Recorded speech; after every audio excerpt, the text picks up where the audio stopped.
Good morning and welcome back for week 3 of our knit along Q&A. I'm going to jump right in. Our first question this week is how to avoid holes at the underarms, and I actually got this question a lot. So one way to do that is if you are picking up stitches for your sleeve, or if you had stitches on hold, if you're knitting a top-down sweater and then you have to pick up stitches at the underarm, what you can do is you can go ahead and you can pick up 1 to 2 extra stitches on either side of the amount you're meant to pick up, and then you would immediately decrease those out as you start knitting your sleeve.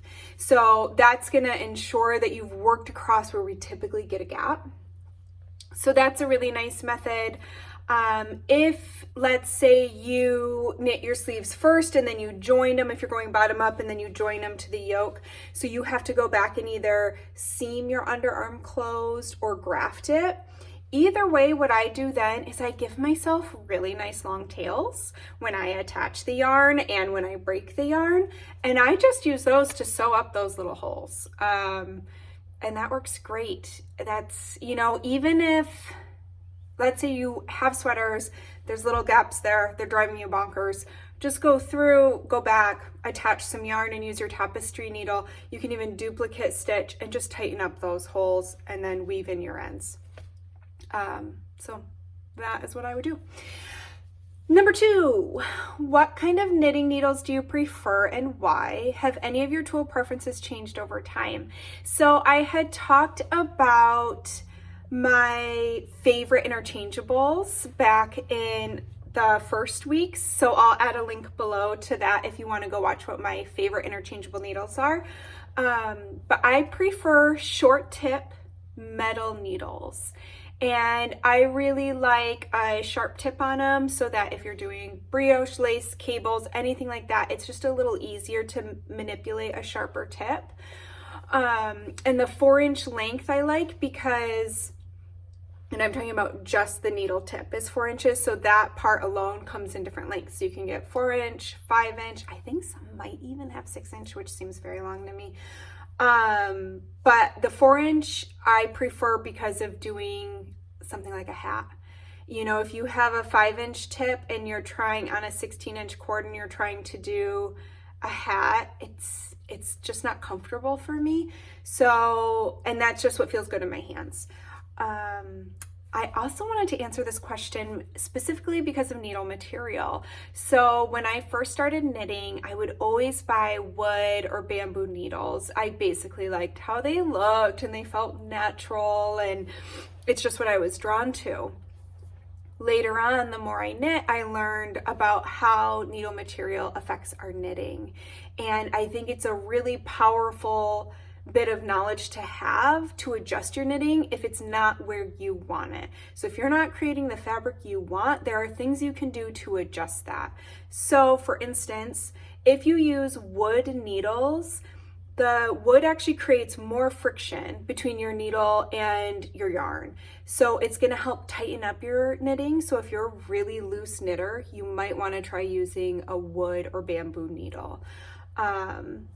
Metal is the exact opposite. It gives more slip, less grip, so it helps loosen up your knitting, which also, if you're trying to achieve speed, metal gives you that nice slip so you're not kind of fighting pushing your stitches along it. And if you're a really tight knitter, it's gonna help loosen up your gauge a little bit. So that I think is really important to take into account with your knitting and how that might feel for you. You also can think about different yarns and different needles. So I have both wood and metal. And if I was using a really slippery yarn, I might want to pull out my wood needles just because they're going to grip that yarn a little easier. I won't be quite so concerned with them flying off my needle, like as I'm pulling it out of my bag. If I'm using a really woolly, kind of grippy, sticky yarn, then I might opt for my metal needles so that I get a little more slip and I'm not battling my knitting as I'm knitting. Number 3, I want to do what you do. With this said, could you tell me about your first pattern and how it went? What did you learn, and were you ever discouraged? How did you keep going? So I have told this story. You can actually look back in my Instagram. I'll try and find it and add a link below. But I, many years ago, really wanted to figure out how to make knitting my job. And so at that time, this was either pre-Ravelry or right around the time Ravelry was getting started. There was a book submission call and for knitting patterns. And so I thought, why not? I'm gonna try it. And I'll let you read the post to get all the details, but long story short, I failed miserably. And when you see what I designed, you won't be surprised. And what I learned from that moment, I was sad. It was a little discouraging. I just wanted it so bad. But what I realized was I still had knitting. Like, it didn't discourage me from knitting. It didn't turn me away from that. And I think I just wasn't there yet. So fast forward, I think it took me about 10 years to try again. And I started with a pair of mittens and a hat. And I think that's a really nice place to start because you can add different sizes, but you could also just make it like an adult pair of mittens or an adult hat. Not all mittens and hats are sized for different sizes. And I felt comfortable in that. The instructions aren't too lengthy. You're just dealing with less. So I think that's a really great place to start.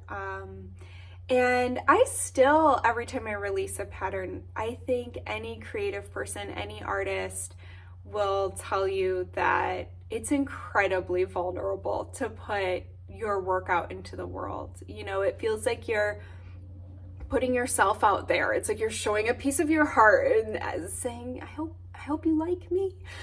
And you never know what you're going to get back. But I think that if you really knit from your heart, if what you're knitting makes you so happy while you're knitting it, I think other people feel that, and there's a really good chance that they're going to be happy when they knit it too.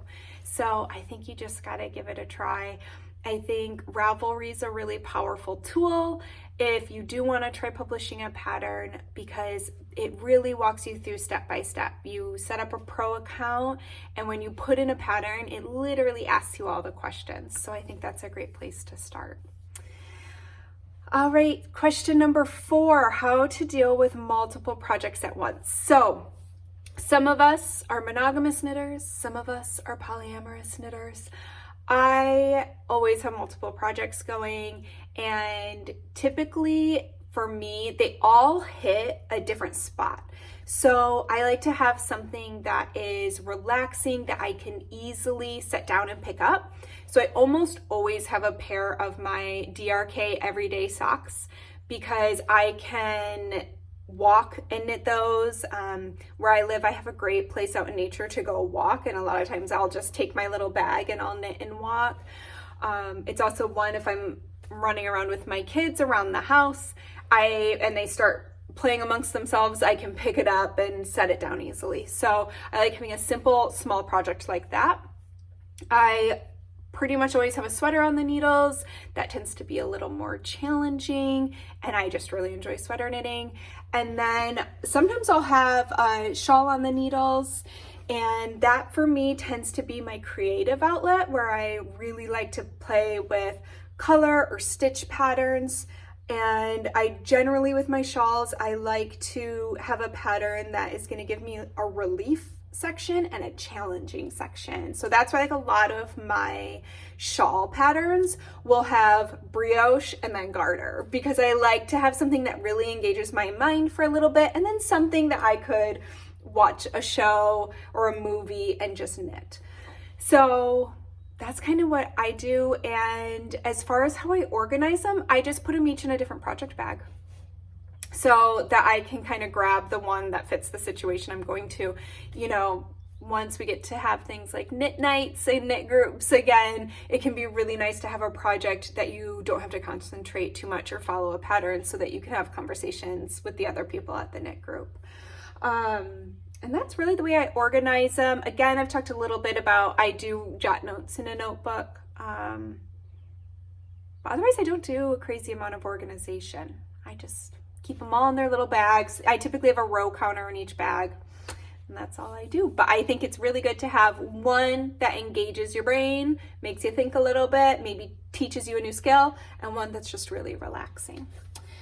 All right, number 5. Your tutorials are a wealth of help and knowledge. Thank you so much.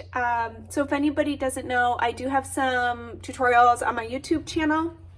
I try to do them for all of my patterns whenever I'm doing something tricky in the pattern. I know for me, sometimes I just need to see it. A lot of knitting techniques are awkward to describe like with word, especially written word. So if you haven't checked them out, I hope you find them helpful if you do. I am curious about how to get great pictures and document finishes. I know that you're blessed with a husband who's a photographer. Tips to archive our finishes would be appreciated. So, funny story is that my husband's not a photographer, a professional photographer, but he is somebody that just tends to be good at any creative pursuit, and I feel very lucky to have him taking pictures of my knits. But I mentioned that he's not a professional because I really think that anybody can go out there and take great pictures of their knits. I think some of our top tips would be, we started with just using our iPhones to take my photos. And I think if you live somewhere where you have overcast days, generally, we always try to plan our photo shoots for overcast days. And we always shoot outside. That natural light is just great for stitch definition, and it keeps the colors a little more true, I think. It's just beautiful lighting. So that is one thing that we try to always do.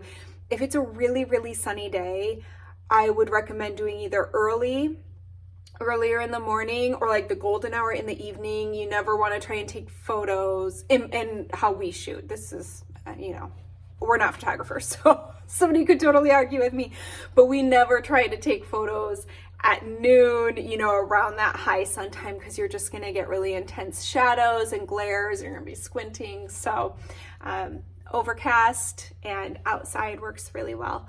And some of our favorite things that we edit our photos with, we do a lot in Lightroom. But if you're taking your photos on your phone, then I would suggest VSCO, VSCO, and that's where I edited all of my photos for the first few years. It's just really easy to use. So that would be one of my tips. If you have a real camera, use it, but I think you can get great photos even just with a phone.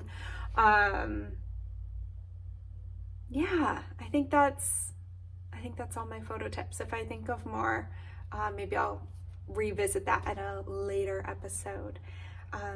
So there we go. 5 questions, and I got it done in way less than 20 minutes this time.